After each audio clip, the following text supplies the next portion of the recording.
What up, YouTube? It's your boy JusRzd, and today we are tapping in for another edition of Ray's Reviews, and we are talking Fantastic Four today. So let's get to it. Woke up this morning, feeling that shine.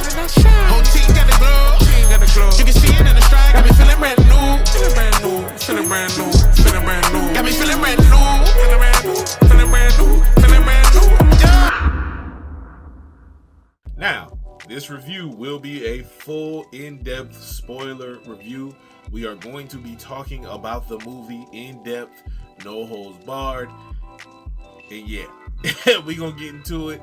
So if you haven't seen the film yet, go watch the spoiler-free review that I dropped on Those Indie Geeks channel. Because I ain't got no spoilers in that one. But this one, I'm going to be rating it. I'm going to tell you where it lays amongst some of my favorites. Or even makes the cuts of my favorite. So if you haven't seen the movie, watch the Indie Geeks review. The review on Those Indie Geeks page. And if you have seen the movie, let's get into it with these spoilers. Yo, sorry to interrupt this video, but I wanted to let you guys know, for those of you who don't realize it, some of you may not be subscribed. So if you're enjoying the content on this channel, if you're enjoying this video that you're currently watching, definitely hit that subscribe button and like and share it if you got time. It's all free. Definitely subscribe to the channel. It'll help everybody involved, because the way YouTube's algorithm works, you may not be subscribed even though they're suggesting my content to you. So definitely tap in, hit that subscribe button if you're enjoying the content here. We're trying to build community, people. So tap in with your boy. And now, back to the video. Now, this film, to me, is definitely one of the better films, one of the better origin films in the MCU. When we're talking origin films, I'm talking Iron Man, Guardians of the Galaxy, I'm talking Shang-Chi, I'm talking Doctor Strange, I'm talking freaking Black Panther. I gotta throw Fantastic Four in that mix, because man, I thoroughly enjoyed this film. As a person who's not even that much of a fan of Fantastic Four in the comics, I thoroughly enjoyed this film. I was gonna say loved, but I thoroughly enjoyed this film. Like, the way they showcased their abilities and their powers, I like that it wasn't just a bunch of fighting. I like that the heart of this film was the familial aspect of the Fantastic Four. Like, they really felt like a family. And I knew once they casted freaking Pedro Pascal as Reed Richards, I'm like, oh, this film's gonna be good. He's never not been good as a dad. I'm just on everything he's played. On The Mandalorian, on Game of Thrones, on on freaking on what was it? Mandalorian, Game of Thrones, on Last of Us. He's never not played a good dad. So shout out to Pedro Pascal. He's never not played a good dad. So yeah, I thoroughly enjoyed this film, and I knew it was gonna be good. Thunderbolts was my sleeper for the year because I felt like nobody was talking about it enough, because they didn't really understand who the characters were or what it was gonna be about. And when I knew Fantastic Four was dropping in July, I was just like, I feel like it's gonna be good. It's the MCU's first stab at Fantastic Four. The OG Fantastic Four was a good time to me. The very original one by Fox was a good time to me. Silver Surfer, the only thing good about the Rise of the Silver Surfer was the Silver Surfer. Everything else was terrible, in my personal opinion. And then they had Galactus as a cloud, which was very disrespectful. Just because the dude didn't want to do a film with robots. Whatever. Then don't sign up to do Galactus if you're not going to do Galactus right. And Fantastic Four First Steps did Galactus right. But the Fan Four Stick, the cast was solid. The script and the production was terrible. But the cast would have been great had they been given the correct tools. But anyway, that's neither here nor there. Fantastic Four First Steps has been the best adaptation we've seen of the Fantastic Four in live action, in my personal opinion. Everything they did, I thoroughly enjoyed. Like, for me, this film, I'm talking about from the opening montage where they kind of just glazed over their origin story. We didn't need a trip to space to show them getting hit by cosmic ray. We didn't need all that. They just glazed over it in a very intriguing way. Like they glazed over it as promo for a TV show. It was a TV show promoting Fantastic Four Day in their universe, and just glazed over their origins for those who weren't aware or whatever. And just did it in a very tasteful way. Like I loved that. And then we just got right into the family aspect of it. Started with, of course, Sue finding out that she was pregnant, telling Reed being Reed, and I thought Pedro really embodied like the conflict that Reed goes through a lot of times, being the way that he is in the comics and just in live action, like just being how calculated he is in his mind. Like he's low-key like one of the smartest people in the Marvel comic universe. Like he's one of the smartest people in the Marvel comic universe, and it's just like he's always calculating. He's always doing things in his in running scenarios in his mind and stuff like that. So I thought they really captured that very well. I love how Sue was like really, she was the mom of the whole movie. Like she was the heart of the movie. I like what they did with being Grimm. He was their foundation, their rock, their solid. Like even when Reed felt bad because he was just like, man, I should have known. I should have been able to calculate a way to not allow all of us to be affected in this way and to protect us, and I should have known. I should have been able to pretty much prevent you from now looking like a rock. He was just like, bro, it's cool, it's okay, it's okay. It's like it was just dope to see their interactions, like their little subtle moments that they had with one another. Johnny and Sue being brother and sister. Johnny not just being a meathead who just fawns over women. Like he actually had he actually helped them. Like he actually helped them and was actually intelligent and was actually smart and was still fawning over women a little bit, but was still like respectful with it. Like, and I appreciated that. Just giving the Human Torch and even being Grimm stuff to do outside of just being the Thing and the Human Torch. And actually showing that they all are intelligent. All four of them are intelligent. All four of them are gifted outside of their superpowers. Like, and I thought that was done very tastefully and very well. Man, let's just get right to it. Galactus. Hold on. Before I get to Galactus, the opening montage with them conquering different villains, conquering Mole Man, hilarious. Conquering I think it's Giganto or something like that. The little creature thing that was coming up from the ground. Conquering him was funny. Red Ghost conquering him was hilarious, and his super apes. That was funny. Seeing the different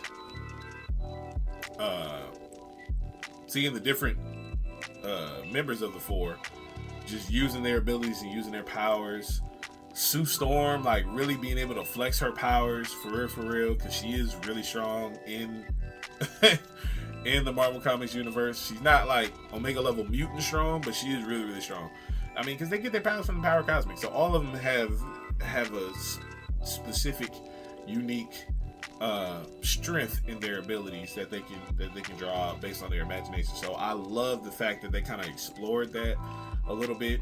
Now, granted, it's the first film, so it's just like when they come out with 2 and 3, I feel like they'll be like, this was a great foundation for them to build off of for a Fantastic Four 2 and a Fantastic Four 3 in the MCU. So I really thoroughly enjoyed the way they set this up.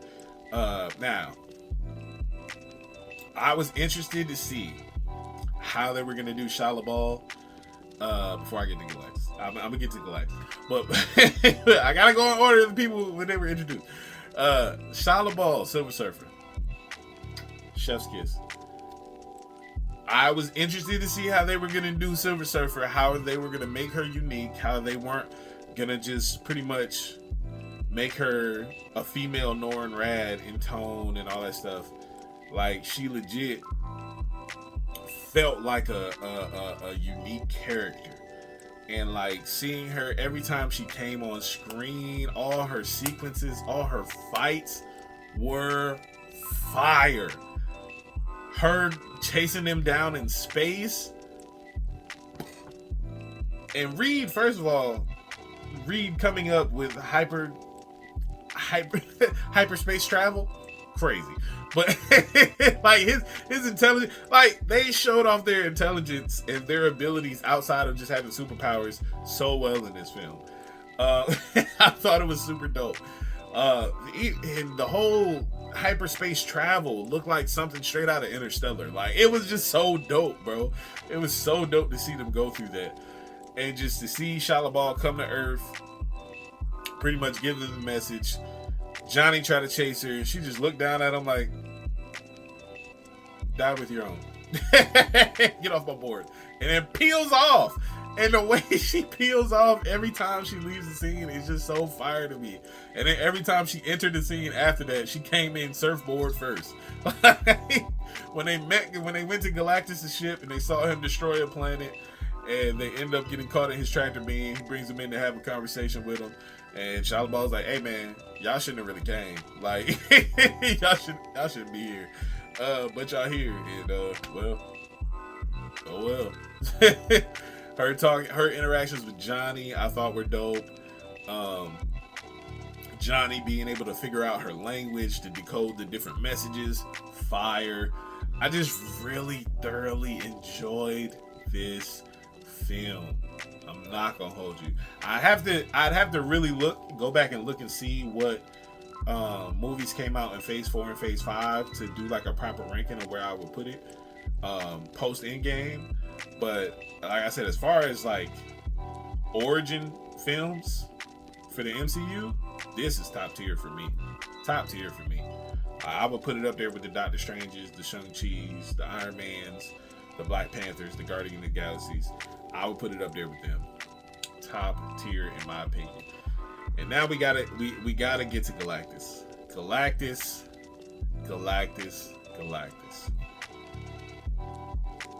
First of all, round of applause.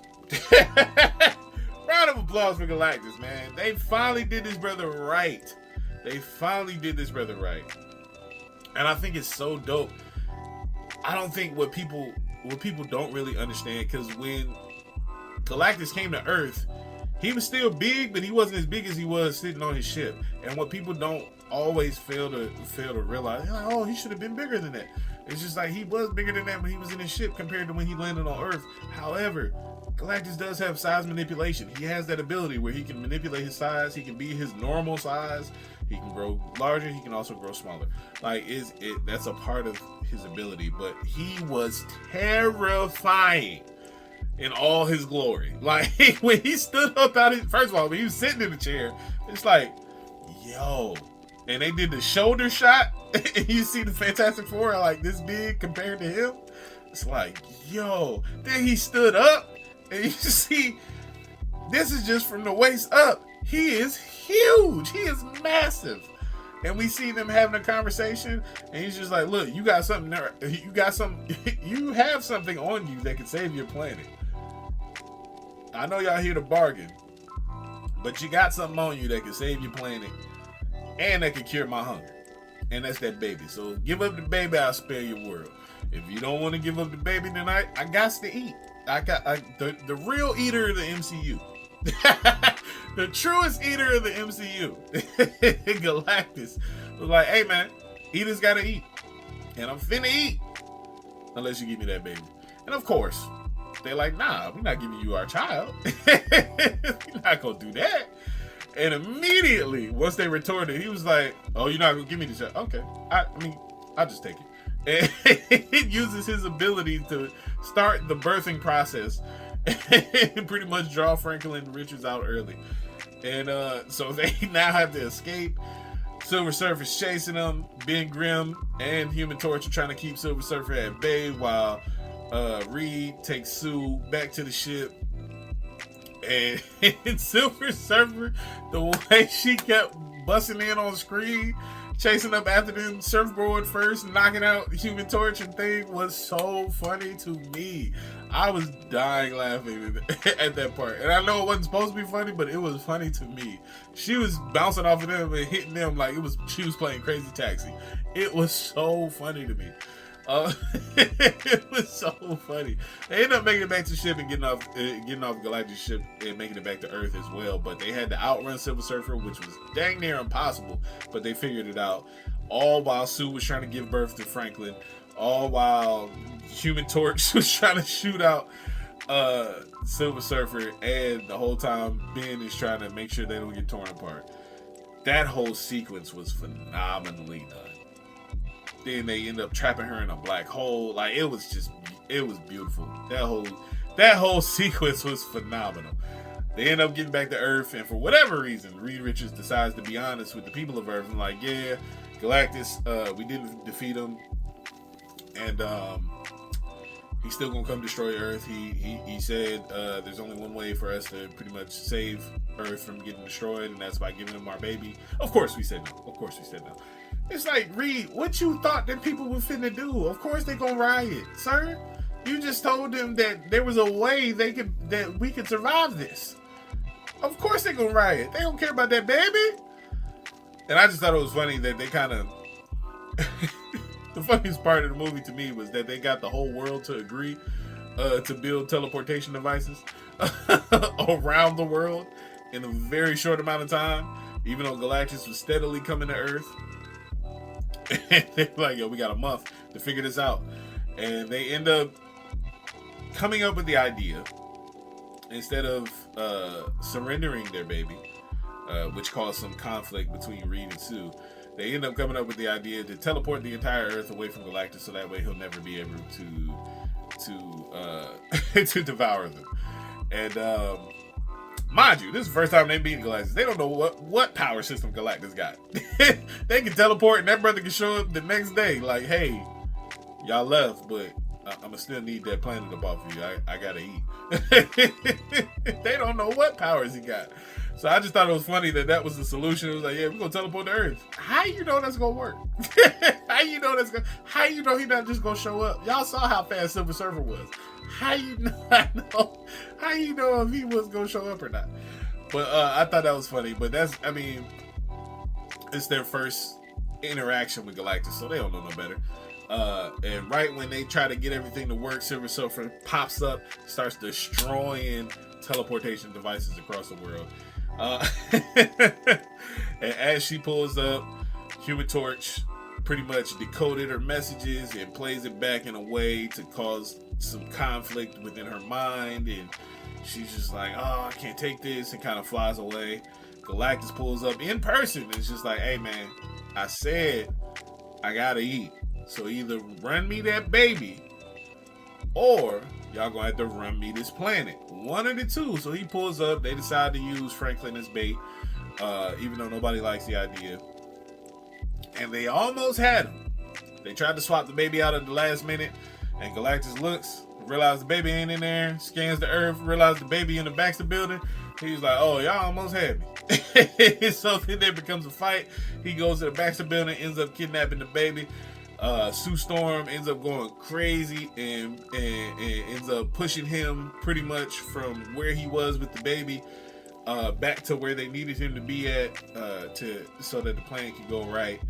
And I enjoyed that whole final fight because I like the fact that it kind of showcased all of their powers working individually to the best of their ability to try to contain, and because they knew they couldn't defeat Galactus, so they were trying to contain him and trying to get him to a situation where they could transport him all the way across the universe. And so they Sue ends up using pretty much all of her might, strength, and energy to push him into the portal, into the place, so he can be teleported, and he still almost escapes, and then Shalabal comes out of nowhere, decides to help the Fantastic Four, knocks Galactus back into the portal, and they both end up stuck in the portal as he gets shipped out to some far place of the universe.